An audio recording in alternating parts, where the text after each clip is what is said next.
Hello dear my student. सबसे पहले आप लोग कैसे हैं? अच्छे होंगे। मेरे तरफ से गुड मॉर्निंग। चलिए हम लोग आज सीखेंगे सूत्र के आधार पर अनुवाद को कैसे बनाएं। इसके लिए हम लोग एक सूत्र लाए हैं जिसका नाम है इत्थम भूत लक्षण।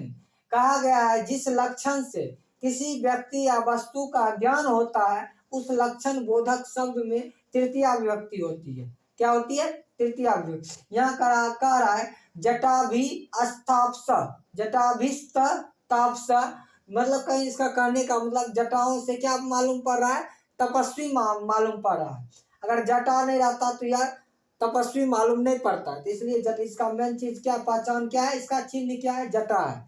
इसी तरह वह मतलब कह रहा है सब पुस्तकें छात्रा प्रतीयते, वह पुस्तक से क्या मालूम पड़ता है? छात्र मालूम पड़ता है। उसका छात्र मालूम होने का कारण क्या? अगर उसके पास पुस्तक नहीं होता तो उसका यह मतलब प्रकृति जाहिर नहीं होता। इस तरह से यह तंभूत लक्षण का यह क्या हुआ? उदाहरण हुआ। तो आप इसको बढ़िया से देख लीजिए, ठीक है। और अगर परीक्षा में आता है तो आप इसको बढ़िया से लिख के आइएगा, ठीक है। चलिए हम लोग आगे सूत्र की तरफ बढ़ते हैं। चलिए हम लोग अगले सूत्र के तरफ चलते हैं। सूत्र का नाम है सहारते तृतीया। क्या का नाम है? सहारते तृतीया। सहारते तृतीया सूत्र की हम लोग व्याख्या करते हैं। सह, साकम, सार्धम, समम के साथ अर्थ में तृतीया विभक्ति होती है। जैसे कह सकते हैं कि पुत्र के साथ पिता आए। क्या है? पुत्र के साथ पिता आए, तो इसका हो जाएगा, संस्कृत में अनुवाद हो जाएगा पुत्रेण सह पिता आगतः। क्या बोलेंगे? पुत्रेण स पिता आगतः। और आपका हिंदी दूसरा इसका लेते हैं, राम के साथ सोहन घर गया। रामेन, देखिए के साथ किस में लगा हुआ है? राम का इसके साथ है तो रामेन हो जाएगा। इसमें कौन सा विभक्ति हो जाएगी? तृतीया विभक्ति हो जाएगी। तो परीक्षा में पुत्रेण दिया रहेगा तो आपको बोलेगा कि कौन सा सूत्र इसमें लगा हुआ है? तो सहारते तृतीया सूत्र लगा हुआ है। तो यहाँ रामेन को अंडरलाइन कर देगा, रेखांकित कर देगा, बोलेगा कि किस सूत्र के अनुसार से इसमें तृतीया विभक्ति लगी हुई है। तो आपका ना है सहारते तृतीया सूत्र के अनुसार इसमें तृतीया विभक्ति लगी है। राम के साथ सोहन घर गया तो क्या होगा? रामेन स सोहन गृहम अगच्छत्। इस तरह से आपका ये सहारते तृतीया खत्म होता है। चलिए हम लोग अगले सूत्र की तरफ चलते। चलिए हम लोग अगले सूत्र की तरफ चलते हैं। अगला सूत्र है एनांग विकार। क्या है? एनांग विकार है। इस सूत्र में कहा गया है शरीर के जिस अंग से, क्या बोलेगा? शरीर के जिस अंग से कोई विकार उत्पन्न हो उसमें तृतीया विभक्ति होती है। क्या होती है? उसमें तृतीया विभक्ति होती है। जैसे सपृष्ठेन कुब्जा अस्थि, इसमें वह पीठ से कुबड़ा है। यहाँ शरीर का विकार क्या है? वह पीठ से क्या है? वह कुबड़ा है। तो यहाँ विकार क्या उत्पन्न हुआ? पीठ से कुबड़ा। तो इसमें कौन सी विभक्ति लगी? तृतीया विभक्ति। चलिए अगला देखते हैं। सकर्णेन सोहन, क्या लिखा हुआ? सोहना कर्णेन बधिरा अस्ति, सोहन कान से बहरा है। तो आपको परीक्षा में पूछा जाएगा, अंडरलाइन कर देगा कि कर्णेन में किस सूत्र के अनुसार से उसमें तृतीया विभक्ति लगी हुई है, या तो बोलेगा उसमें कौन सी विभक्ति लगी हुई, तो तृतीया विभक्ति लगी हुई है तो किस सूत्र से? एनांग विकारा सूत्र से, ठीक है ना। इस तरह से आप एनांग विकारा सूत्र को समझ गए होंगे। चलिए हम लोग अगले सूत्र को समझते हैं। चलिए अब हम लोग समझते हैं दानार्थे चतुर्थी। क्या समझते हैं? दानार्थे चतुर्थी। दानार्थे चतुर्थी सूत्र का जो हिंदी अर्थ है वह कह रहा है जिसे कोई वस्तु, क्या बोले?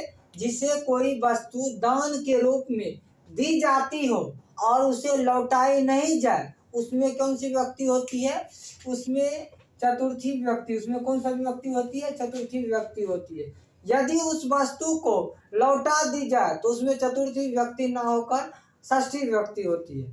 इस सूत्र का कहने का मतलब है अगर आपको दान दे दिया जाए, अगर उसको लौटाया नहीं जाए तब तो चतुर्थी लगेगा, अगर लौटा दिया जाए तो लौटाने अर्थ में षष्ठी विभक्ति हो जाती है। जैसे हम लोग समझते हैं, जैसे मोहन भिक्षुकाय वस्त्रम ददाति। यहाँ मोहन भिखारी को क्या दे रहा है? वस्त्र देता है, कपड़ा देता है। तो देने के बाद लौटाता तो नहीं है। फिर अगला देख लेते हैं। राम दीनाय धनम ददाति, राम गरीब को क्या देता है? धन देता है। तो धन देने का बाद लौटाया नहीं जाता है, तो इसलिए इसमें कौन सा विभक्ति हो गई? तो जो ले रहा है उसमें चतुर्थी विभक्ति हो रहा है। कौन ले रहा है? तो गरीब लोग क्या ले रहा है? धन ले रहा है। तो दीना इसमें कौन सा सूत्र के अनुसार? दानार्थे चतुर्थी के अनुसार इसमें कौन सी विभक्ति लगी? चतुर्थी विभक्ति लगी। अब लौटौने अर्थ में देख लेते हैं। लौटौने अर्थ में कह रहा है कि सोहन सूचीकारस्य वस्त्रम ददाति। कह रहा है कि सोहन दर्जी को क्या देता है? कपड़ा देता है। तो आपको पता है कि जब दर्जी को कपड़ा देगा तो वह ले लेगा, क्या कर लेगा? वह लेगा। तो जब वह देने के बाद लौटा दी जाती है तो वहाँ चतुर्थी विभक्ति ना होकर उसमें कौन सी विभक्ति हो जाती है? षष्ठी विभक्ति। और देख लेते हैं। जैसे कह रहा है मोहन रजकस्य वस्त्रम ददाति। यहाँ मोहन देखिए तो मोहन धोबी को कपड़ा दिया और क्या किया? हुआ लौटा दिया। धोबी फिर उसको मोहन को लौटा दिया। इस लौटाने अर्थ में वहाँ क्या धोबी में कौन सा विभक्ति हो जाएगी? तो इसमें चतुर्थी विभक्ति ना होकर इसमें षष्ठी विभक्ति हो जाएगी। इस तरह से आप धनार्थी चतुर्थी समझ गए, ठीक है। तो आगे हम लोग समझते हैं। चलिए हम लोग अगले सूत्र के तरफ मूव करते हैं। दिया गया है रुच्यर्था नाम प्रियमाना। क्या दिया गया है? रुच्यर्था नाम प्रियमाना। इस सूत्र का हम लोग व्याख्या करते हैं तो इसके अर्थ को समझते हैं। कहा गया है कि रुच धातु के योग में, किसके योग में? रुच धातु के योग में, रुच धातु के योग में जिससे कोई चीज अच्छी लगती है उसमें कौन सी विभक्ति लगती है? तो चतुर्थी विभक्ति होती है। कहा गया, फिर से समझिए, रुच धातु के योग में जिससे कोई चीज, क्या बोले? जिससे कोई चीज अच्छी लगती है उसमें चतुर्थी विभक्ति होती है। जैसे मोहन है मिष्ठानम रोचते, जहाँ मोहन को मिठाई अच्छा लगता है, ठीक है। हरिये भक्ति रोचते, हरि को भक्ति अच्छी लगती है। क्या लगती है? भक्ति अच्छी लगती है। इस तरह से रुच्यर्था नाम प्रियमाना।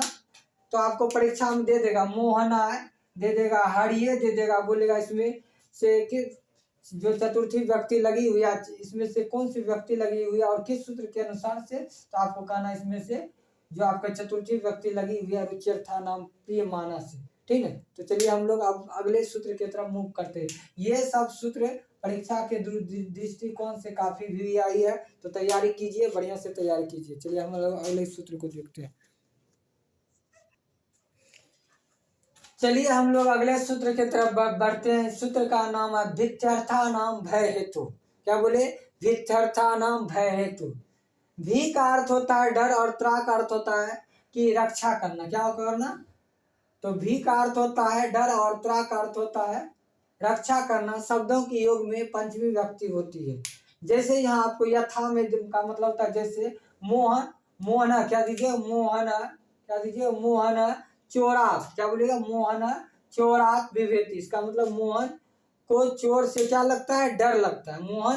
मोहना चोरात विभेति का मतलब होता है मोहन को चोर से डर लगता है। तो यहाँ देखिए तो जिससे डर लगता है उसमें कौन सी विभक्ति लगती है? तो आपको पंचमी विभक्ति होती है। यहाँ पंचमी विभक्ति हो गया। अगला समझिए, गुरु शिष्यम पापात त्रायते। गुरु शिष्य को किससे बचाता है? पाप से बचाता है। इस तरह से आप लोग समझ गए होंगे भित्यर्था नाम भयते। तो आपको परीक्षा में पापाप दे देगा, चोराप दे देगा, बोलेगा इसमें से कौन सी विभक्ति लगी हुई है और किस सूत्र से जाना गया है? तो पापात ये जो लगी हुई है भित्यर्था नाम भय हेतु पंचमी सूत्र से लगी हुई है, ठीक है। तो अगले सूत्र की तरफ हम लोग बढ़ते हैं।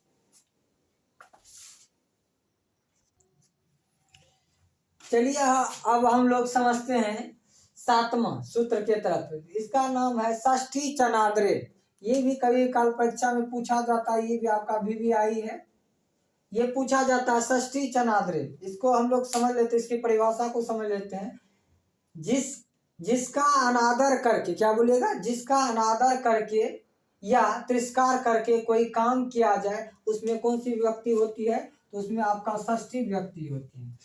क्या बोलिएगा? जिसका अनादर करके या तो तिरस्कार करके कोई काम किया जाए तो उसमें कौन सी विभक्ति होती है? उसमें षष्ठी विभक्ति होती है। जैसे रुदता, क्या बोलिएगा? रुदता शिशु माता जगम। यह कह रहा है कि रोते हुए शिशु को छोड़कर माता चली गई, ठीक है। तो यहाँ शिशु का अनादर करके माता चली गई, इसलिए शिशु में कौन सी विभक्ति लगी? षष्ठी विभक्ति लगी, ठीक है। इस तरह से हम लोग षष्ठी चनाद्रे सूत्र को आप लोग भी देख लीजिएगा बढ़िया से, ठीक है। अगले सूत्र की तरफ हम लोग चलते हैं।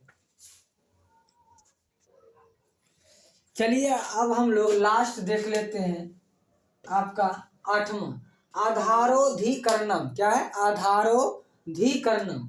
इसका हम लोग परिभाषा को जान लेते हैं। कर्ता कर्म के द्वारा, क्या बोलेंगे? कर्ता कर्म के द्वारा तलिष्ट क्रिया के आधारभूत कारक की अधिकरणम संज्ञा होती है। क्या होती है? तो इसमें आप देख लीजिए, कर्ता का जहां पर आधार होगा, ठीक ना, उसमें कौन सी विभक्ति होती है? तो उसमें आपकी सप्तमी विभक्ति होती है। कौन सी विभक्ति? तो उसमें हम लोग क्या लगाते हैं? उसमें सप्तमी विभक्ति का प्रयोग करते हैं। सप्तमी विभक्ति, तो उसमें सप्तमी विभक्ति का प्रयोग करते हैं, ठीक है। क्या बोले?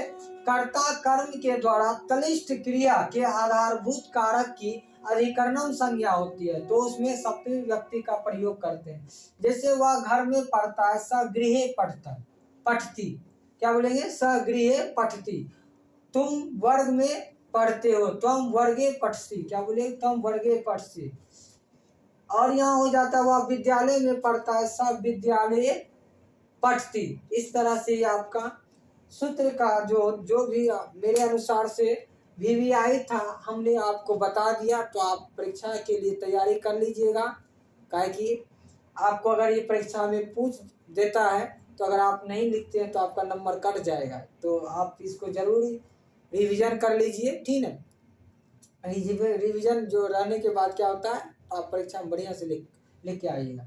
तो चलिए, तो अच्छा लगा होगा तो आप वीडियो को शेयर करें, ठीक है ना। और इससे संबंधित हम और सारे वीडियो लाएंगे, ताकि आपके परीक्षा में क्या भूचाल आ सके, ठीक है ना। भूचाल का मतलब क्या होता है? मतलब अच्छा नंबर ला सके, ठीक है ना। तो इसको आप अच्छे से तैयारी कीजिए। तो प्लीज़ लाइक और सब्सक्राइब भी कर दीजिए, ताकि आप सब्सक्राइब करने से क्या होगा, जो भी हम वीडियो बनाएंगे सबसे पहले आप तक नोटिफिकेशन इसका पहुंचेगा, ठीक है। चलिए, थैंक यू।